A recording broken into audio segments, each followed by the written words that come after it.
12:30, so we will go live.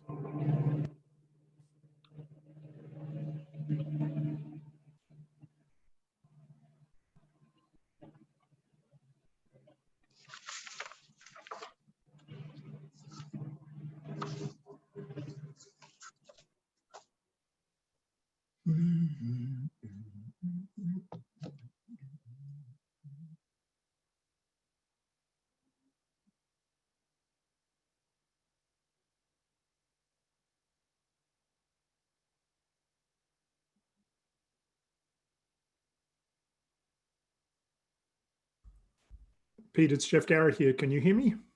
I can. How you doing, Jeff? Good to talk to you again. I'm doing very well. I had breakfast with one of your old buddies, J.K. McKay, earlier this week. Good. Talking about pathways for student athletes after playing. A lot of opportunities there. I know is something you were pretty passionate about too. Yeah, it's one of the aspects of the program there that I was really frustrated with, that we couldn't do better. I always think we owe these guys so much for what they do, and they need help, and always wanted to be able to take care of those guys. So we worked at it, but I never was satisfied that we got it done as well as I'd like. And I gather you just got fined on masks. Do you want to talk about that, or do we? There's so much else to go with, but I know Yeah, it's. I don't, whatever you want. I don't care. Whatever you want. So fine. Did open book here? Did they tell you? Yeah, I mean, was there an explicit protocol about what you were supposed to do? Somewhat, but there wasn't. It was. We weren't really warned, if that's what you're saying. No, that they just find us, and so we're disappointed in that. Pete, I just was told we're live, so maybe we should get started. Let's go. Okay, let's do it. So welcome to this Dean's Dialogue at the Marshall School. Our very special guest today is Pete Carroll, who is the head coach and executive vice president of the Seattle Seahawks in the NFL. Obviously, for this audience, people don't need to be reminded that he was previously head coach of the USC Trojans. He is one of only 3 coaches ever to win both the college national championship in 2005 and the NFL Super Bowl in 2014. And he received an undergraduate degree in business administration from the University of the Pacific, where he was also a free safety. And immediately on graduation, Pete became a coach, and he's never left. So, Pete, the Seahawks are off to a really great start. But I'm not going to ask you about X's and O's or free agency in the draft. Rather, we're going to talk about your unique approach to leadership, both in football and in society. So welcome. Thanks a million for joining us. Well, appreciate you asking me to join in. Glad to contribute. I love the university and I love to do whatever I can to help. And my time there was so valuable and so extraordinary, and I'm so grateful for the time that, I'm always willing to do what I can to chip in, and also I'm glad to be part of this this little visit that we have here. Well, thanks a million, and I know coaches work all the time, so an hour of your time is incredibly valuable. Let's start with diversity and Black Lives Matter. I think it's fair to say that no coach has been more outspoken than you've been. Why have you done that?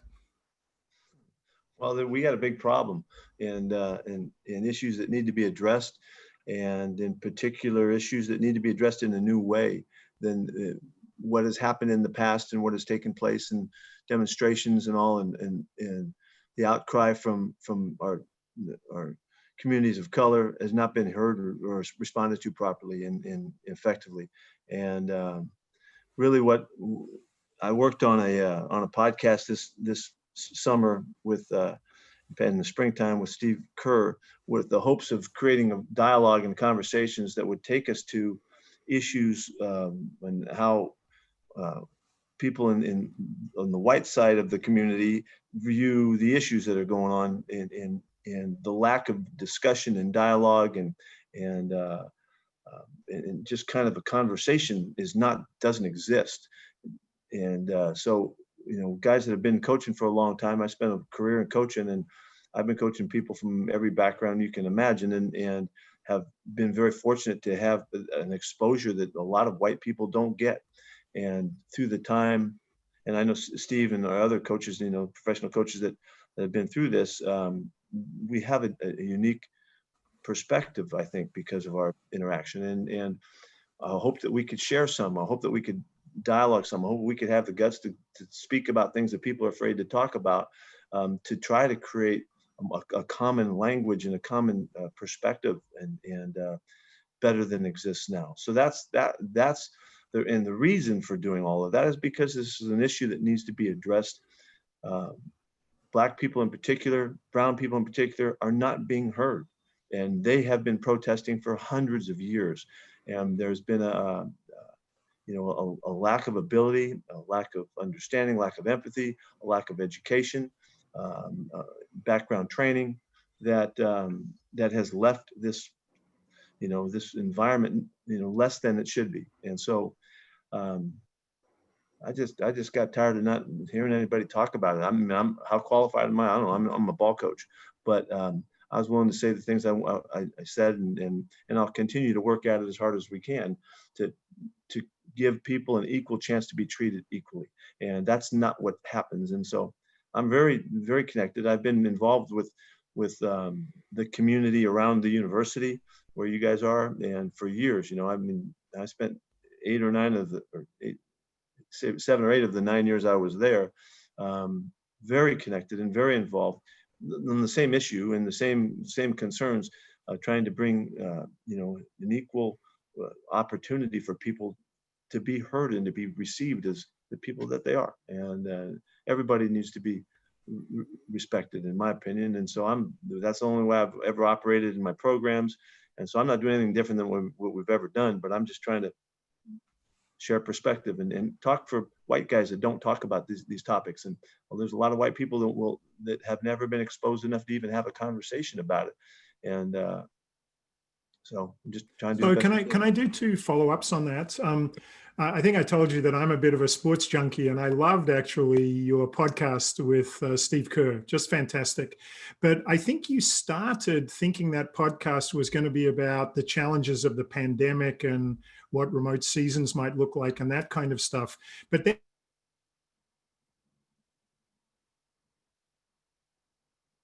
I think we got stopped right there. I don't know if you can hear me, but I can't hear Jeff right now. To social justice becoming the highest part of your agenda? Yeah, well, I missed some of that cut out there, Jeff, but I called Steve to see if he would be willing to do a podcast. And we donated everything that we could generate, to the COVID issues, and for all of the obvious reasons. But it was really in the back of my mind and I addressed this with Steve right off the bat, that I wanted to see if we could start conversations that people are unfamiliar with and unaccustomed to. It's why we went right to Greg Popovich early in our time, because Greg has been such an outspoken individual, and been such a great leader, and really a kind of a thinker, a future thinker. And so that's, it wound up being, multifaceted. We had great times in our visits and all that, and tried to get to a lot of topics, but I didn't think we did well enough, and I thought there's more to be done. So, we're still working at it. Okay, so part 2 for me is that you are a classically unscripted guy, but in this world, on a lot of really difficult social issues, people tend to read from scripts because they're worried about things that might come out unintentionally in what you say, that you don't say it the right way. How do you manage to remain so unscripted on some of the most difficult issues out there? Well, yeah, I've often said that it's not so much the words you say, it's where it comes from and the emotion that you send the message with. But that's not always the case, and sometimes your words catch you. I would tell you that we had when the Black Lives Matter movement first began years ago, 4 or 5 years ago now, our players didn't know really what position to take on the whole issue. They weren't well enough informed. We didn't know much. We were just learning. This was in the early days. I mean, then weeks into it. And I called an old friend, Dr. Harry Edwards, who who has been, a socially active leader in our community for, his whole life. And he was somebody that I met through the time I was at the 49ers. And we were friends. And I said, hey, Doc, we've got a problem here. Can you come up and speak to our guys and spend some time with us and give us some perspective so that we can move ahead with some certainty? Well, the point there is that you don't know. Sometimes you just don't know. You got a feeling about things, and you got a sense for stuff, but you need to work at acquiring information, doing your background, reaching out, educating yourself so that you can speak from a perspective that has some grounding. And the interesting thing in that meeting, when Dr. Edwards came in, he made a point. He said, "No, look, let's start this thing off with some ground rules." He said, "Not everybody's going to say the right thing, they're exactly politically correct, and then quite often, if you get into the real topics, you're going to say some things that might even offend some people. But in this environment, let us start with the thought that you got to give a brother some slack, and you got to give us some room for erring in our speaking, so that you can feel free to try. Because if we're afraid, you can't function, and so in that we worked to create an environment where you could feel free and vulnerable to speak your heart and speak from your experience and share your thoughts. Otherwise, you don't have a chance to get to the places you could possibly go.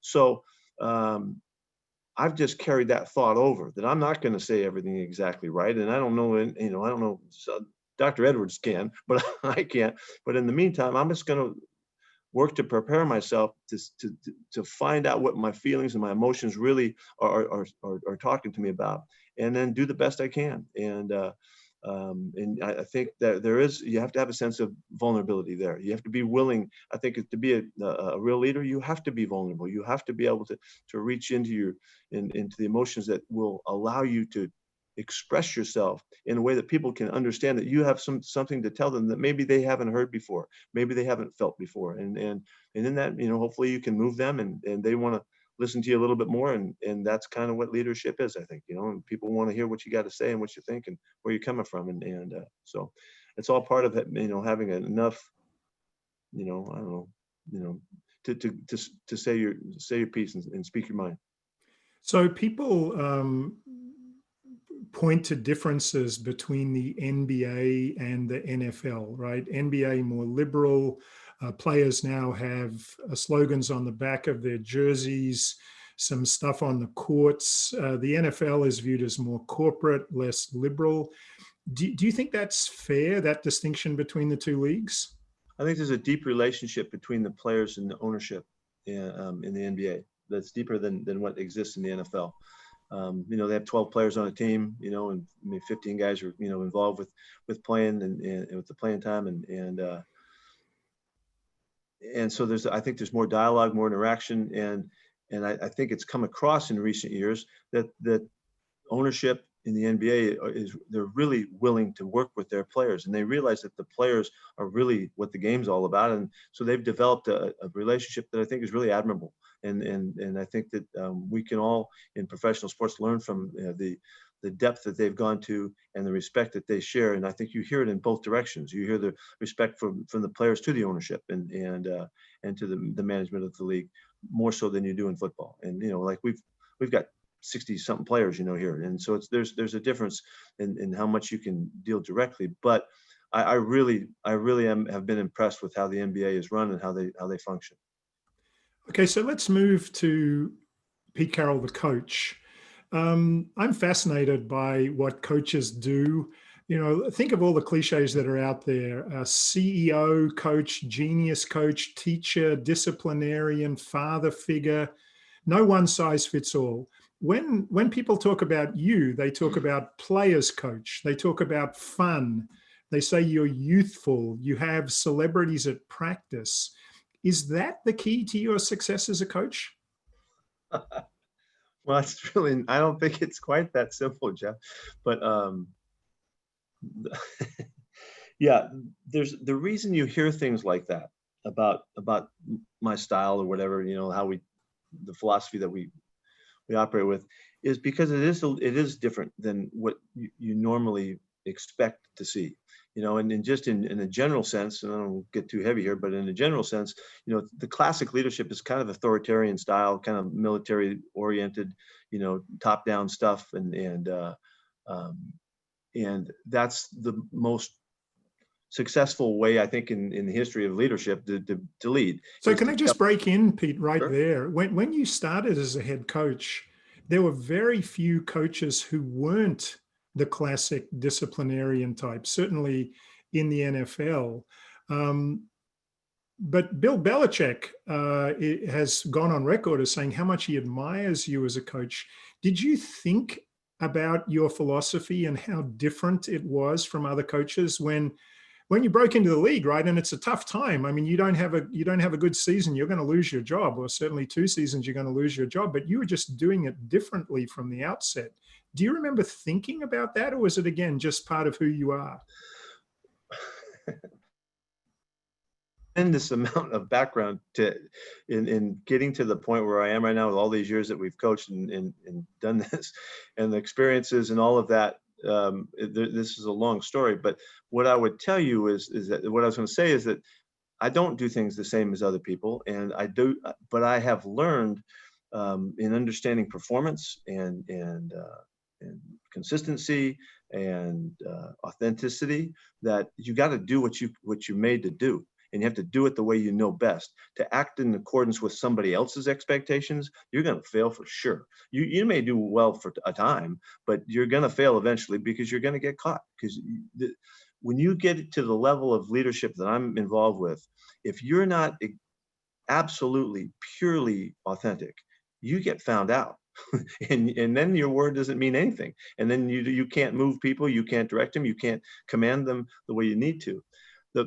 Let me share a little bit with you. See if this will help.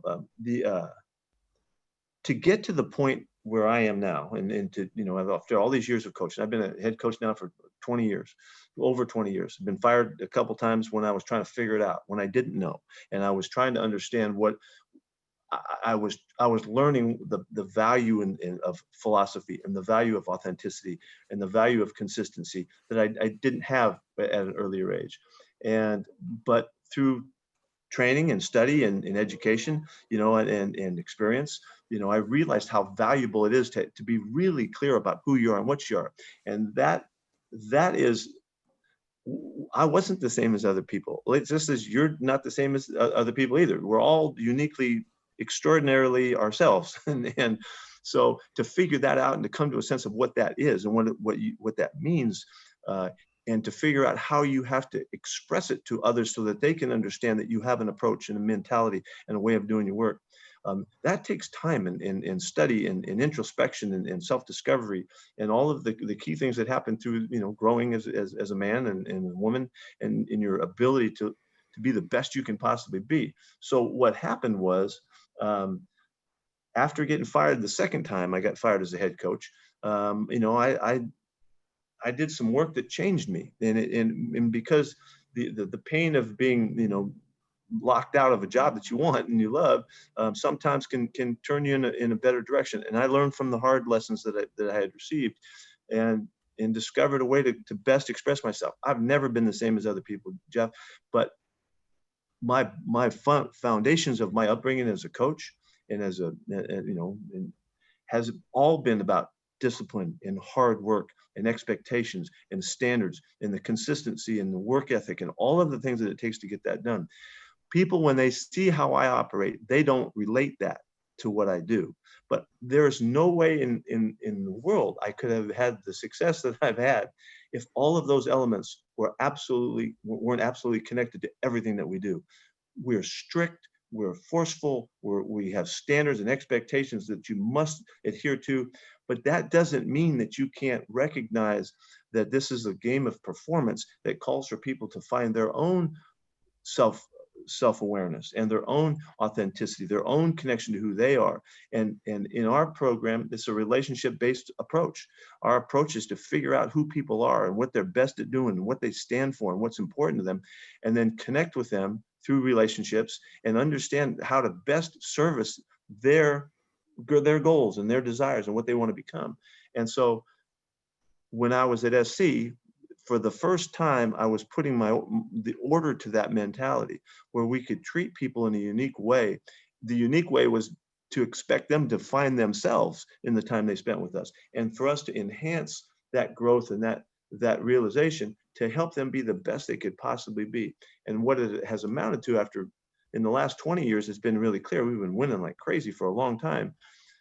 That when you help people truly be themselves, and you appreciate it, and you celebrate it, and you find ways for them to act in accordance with who they are in what they're endeavoring to do, you can take people to places that they can't get to when you tell them what to do and shut up and cut your hair and look like this and look like that, and stifle their ability to be free and to be open. And that's what is unique about our program. That is what's unique about our philosophy. That's why Harvard's doing a case study on our philosophy. They want to know what the heck you're doing and why are you doing it. They're asking the same questions that you're asking, and there happens to be a foundation and principles to it that have given us a chance to really consistently recreate the mentality it takes to be highly successful. And I'm really, really excited about that and really fired up about that. But I didn't always know that, Jeff. I didn't know. I was just working. And then when I got my butt kicked a couple of times, finally I had an epiphany, about I need to connect with who I am and what I'm all about. And it came together. One other thing about this is that what was really exciting for me was to discover it in the years I was at USC, that we had a real philosophy and a real approach and a real mentality and a culture that we could create in our coaching. Well, what became the next challenge for me was to see, could that happen and could it be created in a professional setting? And so when the opportunity came, I hated leaving USC, but I did know that there was this amazing opportunity to figure out, could you coach people like you really care for them and you genuinely or want them to be their best in professional sports in the NFL and have success? I had no idea if I could have any success when we came here. I didn't know. But so Pete, can I interrupt Sure. you again? Needless to say, there are lots of questions coming in, and there were lots of questions people submitted in advance. Okay. And one of them is about that transition. What is different about coaching in the NFL from coaching at the collegiate level? And did you have to change who you were as a coach to be successful in the NFL from SC? I get asked that question a lot over the years. And I was a college coach for, I don't know, 11, 12 years or whatever. Then I went to the NFL for a ton of years. And then I came back to college football. So the transition for me was not anything at all like it is for somebody who had never been there before. I had been raised in college coaching and then raised again in the NFL and then came back to SC. And I was ready for anything at the time. So that when I came back to the NFL, it was not a transition. The whole point was I did not want to change. I did not want to have to adapt to them. I wanted to see if the way we thought and the way we treated people would give us the chance to be successful. And we have been, so it wasn't a big transition in either direction for me because I'd just been there and I was kind of raised in both settings. And I had a, fortunate upbringing in that regard. So I'd love to get to more of our audience questions, but I've got a few other things I want to ask you, a little bit about the business of football and then your approach to leadership and particularly your focus on performance and competition. So with respect to the NFL, football looks pretty good on TV. It certainly looks pretty good. Is this going to be an asterisk season or is this a real season? You didn't get as much preparation in advance. It looks like there might be more injuries, certainly in the first couple of weeks. Asterisk season or a greater achievement to succeed this year? No, I don't. I think it's going to have an asterisk by it. Yeah, I do think that, but I don't think for the reasons you're saying. I think this is as normal a go at it as you can have once you get to where we are right now. The lead up to this process was really restricted and different in all of that. But now that we're going, it's just become part of our of our everyday processing and the regimen to have protocols and to have the guidelines and restrictions and things like that we're dealing with. But this is going to be is if we can maintain our health of the players and maintain the health through the challenges of all of this, then we'll have a regular season. We won't know till we don't. Meanwhile, we're going for it, and that's how we know how to do it. This has been an extraordinary year, so that's why I think it's always going to have an asterisk because of all of the preparation and the lack of time together that we spent. What does that mean? How does that fit together? What does it have to do with injuries and performance and all of that? We're not going to know, because this is a unique, extraordinary season. I don't think there'll ever be anything like this, but we will grow and learn from it, and we'll be better off, once we get through it. But this is NFL football. There's just nobody sitting in the stands. So from the very short term to the very long term, are you worried about the future of football because of head injuries and the way parents are changing what they want their kids to do? Absolutely. Yeah, absolutely. Our efforts to continue to grow with the game are so important. And I've been a big advocate for taking the head out of footballs, specifically for what you're asking about. And I've gone a long ways and continue to try to be at the cutting edge of health and wellness and safety and security in this game, and still finding a way to maintain it. What I would tell you, Jeff, is that the equipment became so much, just continued to evolve, that it got us to a point where our head was so involved with the game, because the helmets were so safe, that we just went where we shouldn't have gone. And the game of football back in the day, much more oriented, like as rugby is played, was played without helmets, and you played the game with your head had to be apart from the game, other than when you had accidents. And we've just tried to work the game back to that mentality, where you play with your shoulder, and you tackle and hit and run hard and play hard and all of that, but you just don't involve your head. And so I'm a major proponent of it. And here I say that, and then one of my guys got penalized in the game, kicked out of the game last week, for hitting improperly. But it is part of the game, and we have to. It's a security part of it that we need to maintain, so kids can play safely, so families and parents can feel good about their kids playing, because it's a marvelous game that has so much to it. There's so much involved in the processing of it all. But if we just continue to work, we can make it safer, and I think that we'll show that in time. But that is a never-ending process. We have to always be working at that, and never lose sight of, it's about being fair and healthy, and maintaining our well-being as we enjoy the game. So I want to get to the questions, as I said. So one last one from me. I was really interested in the mission statement of your enterprise, Compete to Create. And the mission statement says to increase the ability for people to live in the present moment more often, not only perform at their best, but to flourish. How did you get to that place? That sounds Zen. It sounds the opposite of competition and all the stuff that we think of as football. Well, a couple things here. When you mention competition, which my philosophy is always compete, and so I can't get away from that thought. To me, it's how you define competition, first of all. And the definition that I've chosen is about striving. To compete is to strive. It's an old Greek, version of that thought.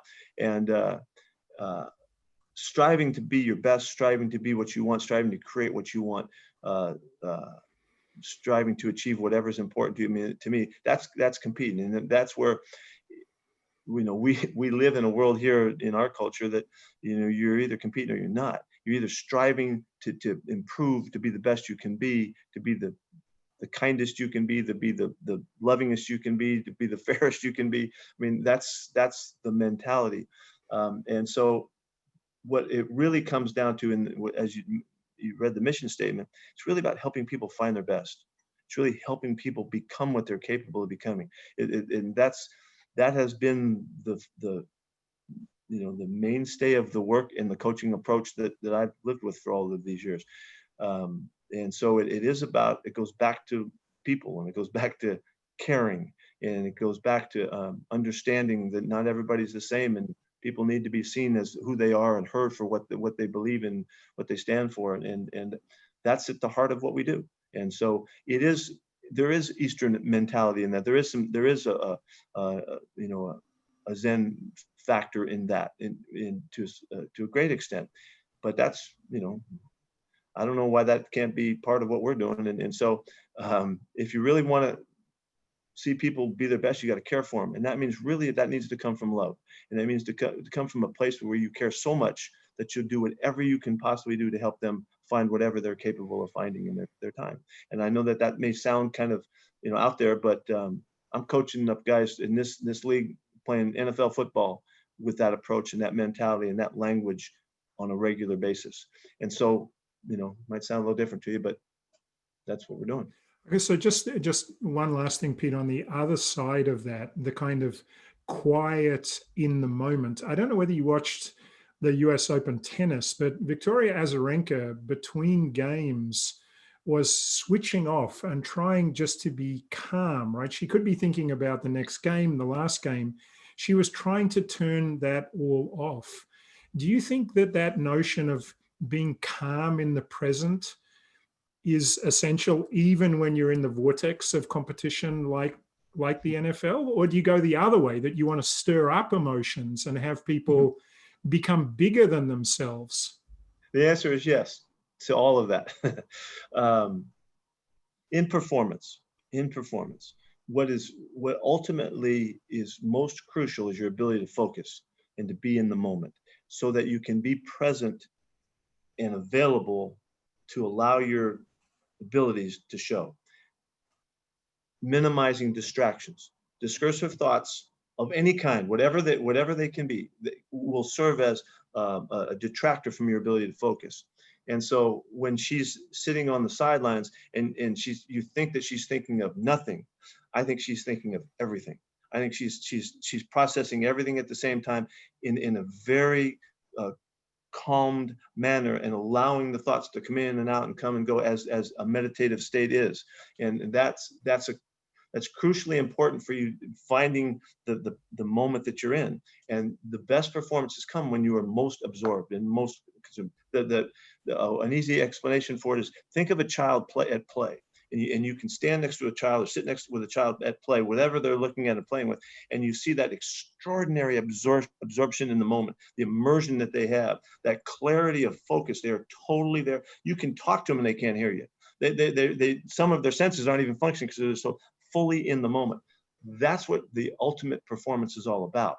When you can get there. So I'm glad you saw that and expressed that, because whether you're, at Forest Hills or you're, it's CenturyLink, or whether you're in a boardroom meeting or whether you're with, the people, your peers that you work with, if you can get to the place where you are most clear about and most allowing to express yourself, that's when you have the opportunity to find your best.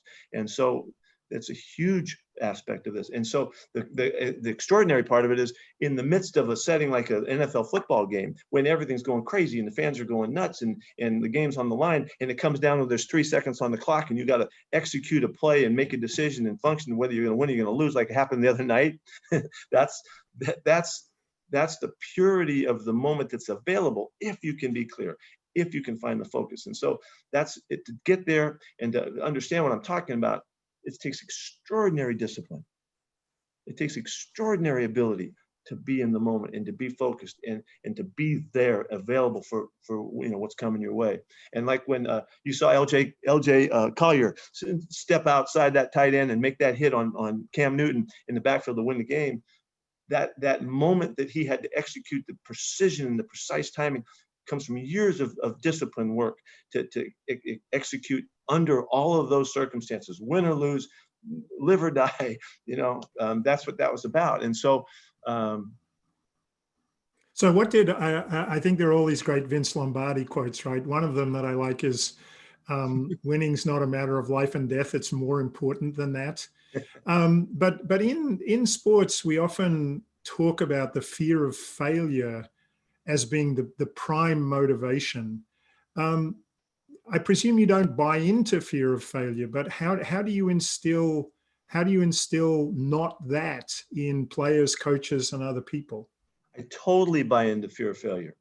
That's one level of motivation, and it's a legitimate, real and you only have a short amount of time to get something done, that's a real good way to motivate and to be motivated. And it's the survival instincts that make us, reach into, the depths and do the best we can. But there's a whole different level of that as well. And really, ideally, and I've talked about this for a lot of years, and you really want to operate in the absence of fear. That we want to get past the fear so that we can fully function at our best. Because as long as you're afraid, you're not you're afraid. So and that means that you're doubting or you're dreading the outcomes. When you're dreading the outcomes, that's part of the focus that could be available for being in the moment and being at your best to perform. And so it's a wonderful topic, and it's a beautiful topic, and I've been at it for years, and learned a lot over the years. And like, there was a moment, I just give you an example. If I don't know if people were watching our game the other night, but there was a moment right before the last play of the game when I called timeout to talk to my captain on the defense, to talk to him clearly and give him what he needed to hear for the adjustment that had to happen. And to me, to be in that moment for myself personally, where I have to be at the most fully creative moment, most tuned in, all of the factors, all of the issues have to be dealt with so that you can get to the clarity of what it absolutely has to be said right there in a manner that he can hear it. And he had to go in the huddle and tell those guys what they had to do to adjust for that last play. And all of that happened in the midst of the live or die, like Vince talked about. It's more than that. That's what you work to prepare for, and you discipline yourself to love that opportunity so that you aren't fearful of the outcome. I wasn't thinking for one instant about losing. There was not one ounce of thought about losing. It was about what needed to be done, said, expressed, conveyed, so that those guys could go out, carry that message, and then go ahead and execute, and LJ could make the hit, and Leno could make the hit, and they could win a football game. And so that's not fearful. I'm not doing that because I'm afraid I'm going to lose. I'm doing that because I was, and that's just how we try to train all of our people to think and operate. So it's a challenge. Okay, so we've received lots of questions about what do you want to know? Well, how you deal with different individuals. So let me just read one question that came in advance, which goes as following. I once heard a story about a part of your success was being able to deliver the message that is most effective for the specific individual. For example, one particular quarterback responded to yelling while another wide receiver responded to softer communication. The message was the same, but how it was delivered was different. Is that how you think? You have common messages, but delivery and relatability has to literally go individual to individual? Yeah, that's the great challenge of teaching, is being able to get your message across to different people. I mean, if somebody's just like me, thinks just like me, and I can communicate with that, okay, that's one thing. But that's not the challenge. Is being able to convey your message to all people that are under your guidance. And so everybody's uniquely different, and they're special in their own ways. And so to develop language for all people is what's important. And even sometimes, I don't reach everybody, but we reach a lot of them. And the way that we do it is to be compelled to understand who they are and where they're coming from, and how do they listen? What is important to them? What makes sense? What moves them? What doesn't move them? And then deal with them at a level so that you can be effective with that person. So everybody's unique to me. And so every way that I can think of, sometimes you got to kick somebody in the ass, and sometimes you got to give them a hug. And that's how you compete to figure out how to get the message across, and conveying information so that they can act upon it, and perform with it. And so I don't think. So there are not many coaches at the moment who also have player personnel responsibilities as you do.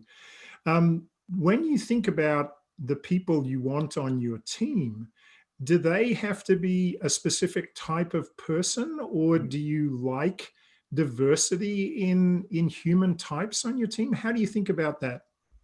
Yeah, I chuckle at all these questions but the answer is I don't care who they are, it doesn't matter to me, as long as they have some of the fundamental makeup that makes them available to be great. And the simplest way to make sense of it is I want really, really competitive people. I want guys that just are driven to prove something, prove who they are, prove that they're worthy, prove that they're better than. And the easy way to understand is like they have that chip on the shoulder that they've got something that they got to get across, and they're going to go wherever they got to go to get it done. To me, that's starting to define what a great competitor is all about.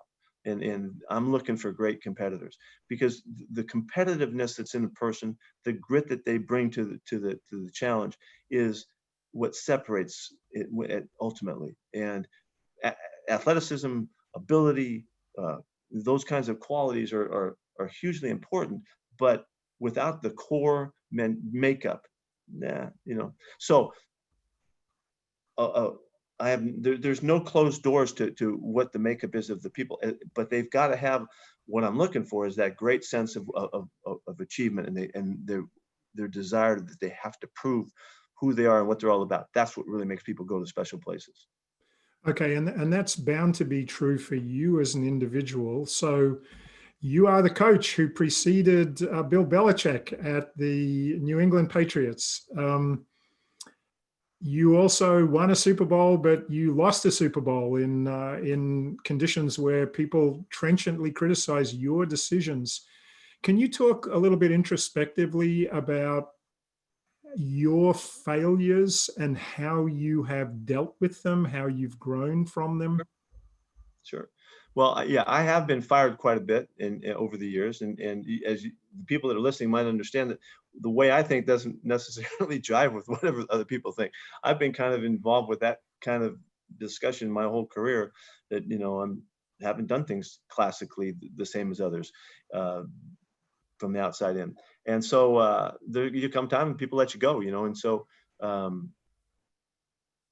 what has allowed me to overcome the setbacks that could have been devastating, where I'd give in and say, okay, I'm not very good, or, I just got to be lucky to have a job, and just kind of fit in. I've never been like that. I've never sanctioned when Chester Caddis at the University of the Pacific, my old coach, said, he was going to demote me from being the secondary coach to being a linebacker coach. I was pissed that he did that, but I wasn't pissed at him. I was pissed that I hadn't proven it to him that I was worthy of it. That's the first time I got let go. And I went to the University of Arkansas, and they kind of liked the way I did things. And one thing led to another, and I got all kinds of opportunities and stuff by continuing to believe in what I thought I should believe in, and which was believing in myself. When I got fired at the Jets, I'd been there 1 year, and I got let go. And the guy that fired me, Leon Hess, was a billionaire sludge oil guy, Hess Oil, a huge billionaire corporate guy. He didn't know whether I was a good coach or not. He couldn't tell, in my opinion. And so when he fired me, I thought, well, that's too bad. That's lousy. But he didn't understand. And when I got fired at New England, I felt the same way. I didn't think that Robert Kraft had all the answers about what a great coach was going to be.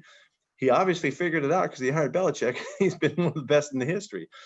But personally, I didn't take it like I was defeated.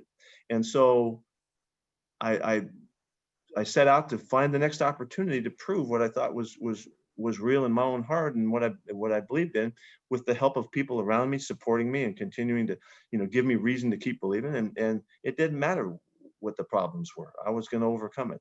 And in essence, I'm that person that I'm looking for to play on my team. Somebody that's so competitive, that has so much to fight for and to stand for, that you're not going to hold them back. And so that's what's helped me get through all of the issues and all of the failures. But I don't think, this sounds a little like Michael Jordan, right? Michael Jordan says that the fact that he got cut from his high school team, made him who he is.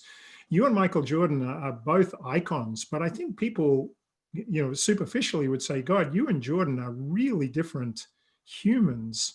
Do you think that's right? Or do you think everyone who really succeeds has that core, hey, I was better than this, there's something bad happened to me, but I can rise above it?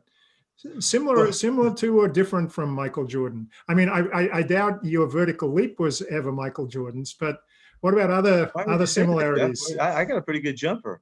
You lose your hops, but you never lose your J. I don't know if that makes sense to you, but well, okay.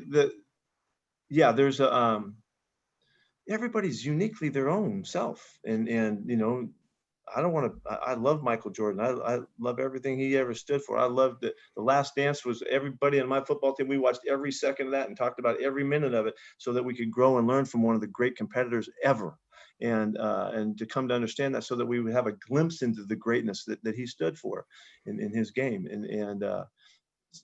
so there is a commonality about desire to achieve and desire to aspire and to make it and to prove it, and that's what I'm talking about. That competitiveness, that grit, that desire that people have, I think, is common. And yeah, we couldn't be any different in our upbringing and all of that, and our color of our skin and what we've suffered through in our lives or whatever. But that doesn't mean that we didn't share something that I think high achievers share. And so it's much deeper than ability.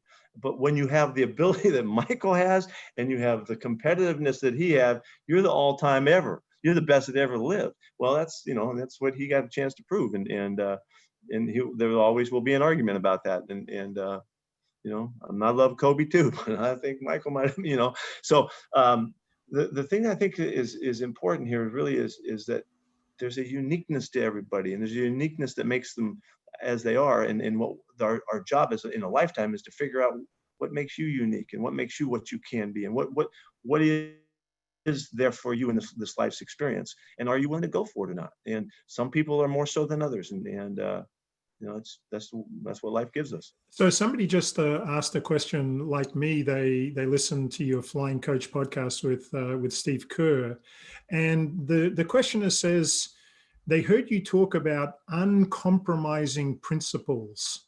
Can you tell us what you meant by that? Yeah, well, like the conversation we're kind of in the process of discovering, really what you're all about, one of the real good tools that you can use is to try to come to grips with what principles that you believe in that you will not compromise, uncompromising principles that you have grown to become and believe in. And that's what Always Compete is all about to me. I will not back off.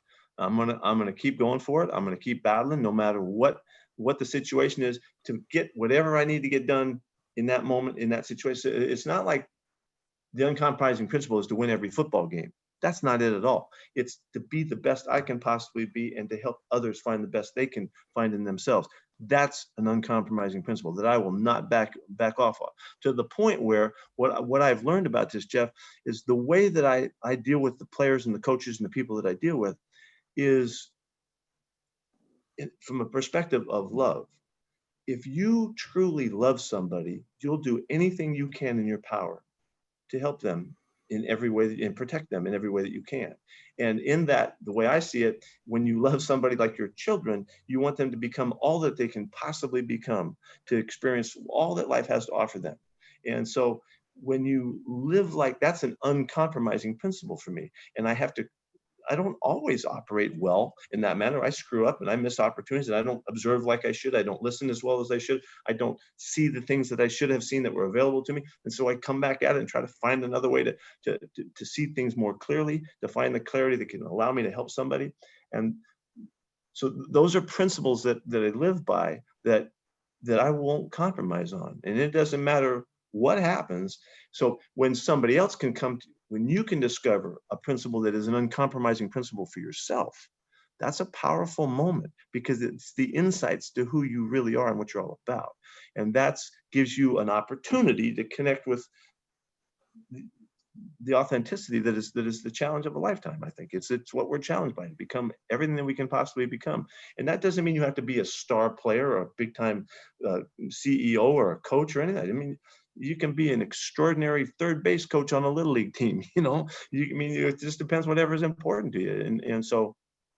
But you are, Pete, you're living in a world of big business, right? The NFL is a really big business. Yeah, it is. To go back to the Michael Jordan analogy for a second, Jordan historically has been criticized for his infamous statement that Republicans buy sneakers too, when he was asked about why he wasn't as socially active. Obviously, LeBron James today is a very different person in the NBA. But how do you think about the responsibilities of people in power, with power, like you, like players?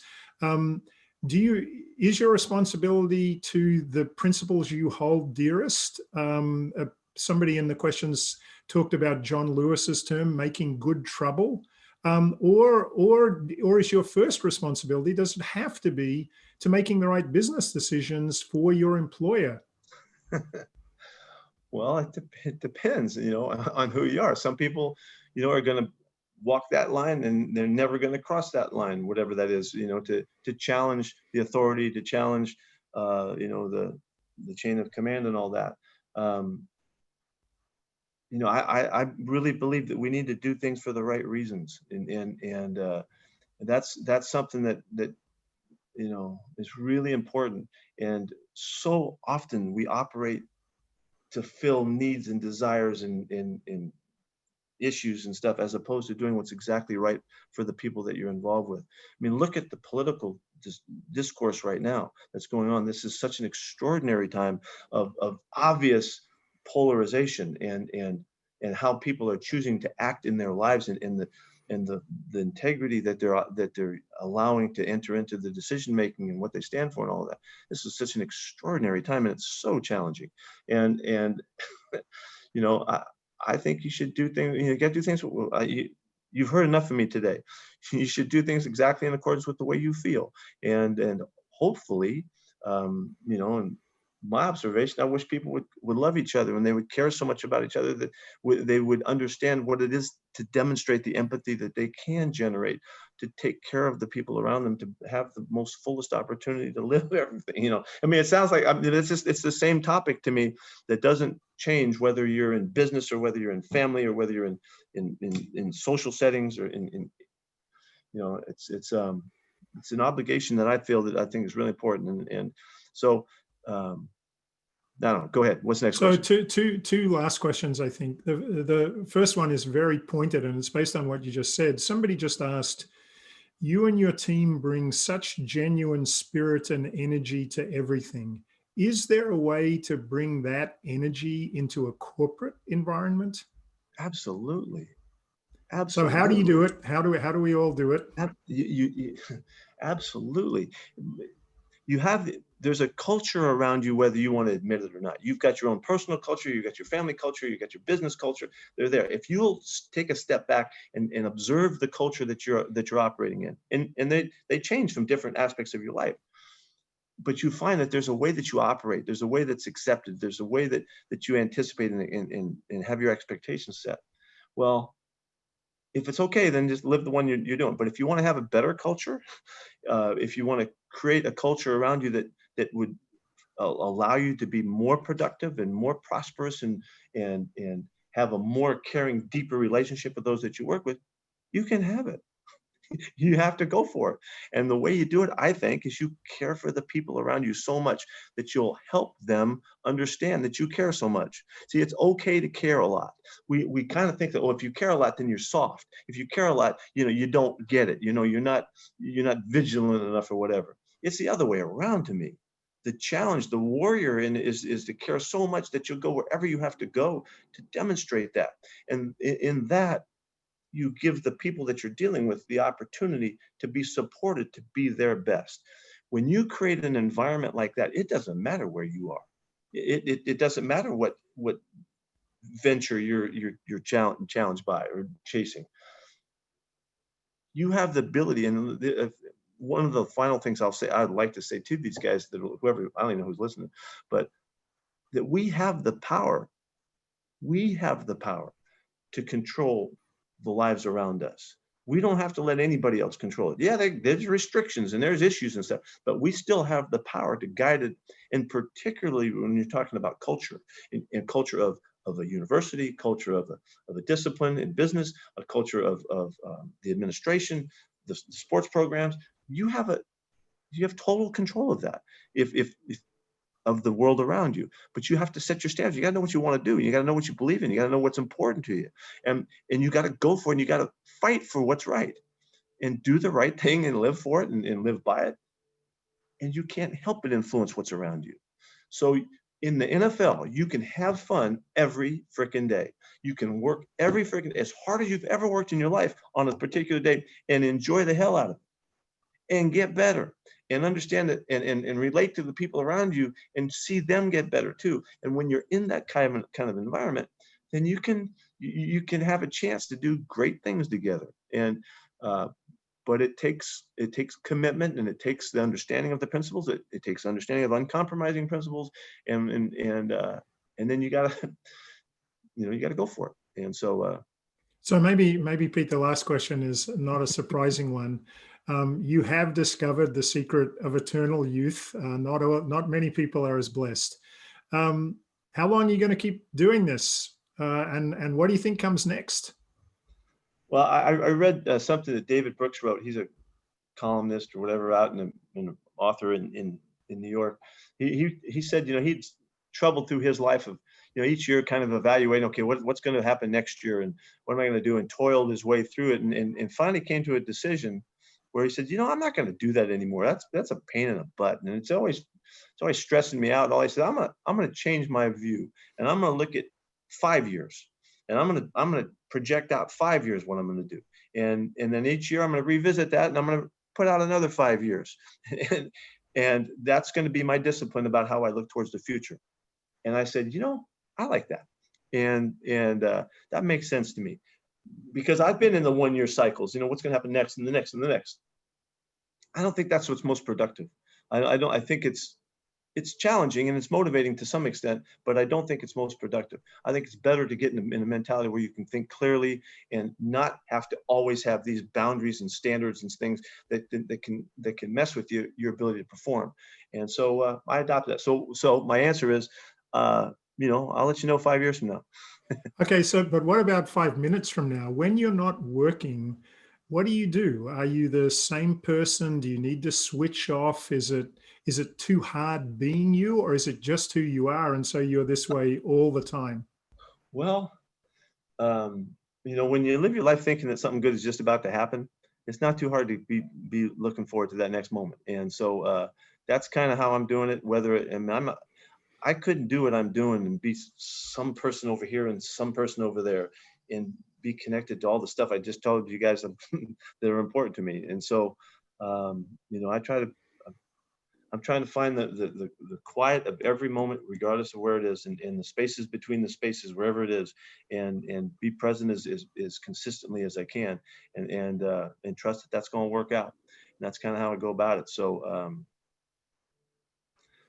Well, look, Pete, this has been an extraordinary conversation. I'm not surprised, but exceeding expectations for me. I mean, we've gone from Zen to competition and business of sports, leadership, you name it. I know how busy you are. I know particularly how busy you are in season, and that you hoped we could have done this before the season started. It didn't work out that way, but to be able to see you live in the middle of the season and to listen to and learn from you has been an incredible pleasure for me and for everybody, I'm sure, who's been on the call. So thanks a million for your time. Congratulations on all you're doing. And we all look forward to seeing you do it again many times. You got it. Fight on. Go Trojans. Go Hawks. See you guys. Thanks, I gotta go get Dallas. Okay. See ya. Okay. Good luck with that one. Thank you.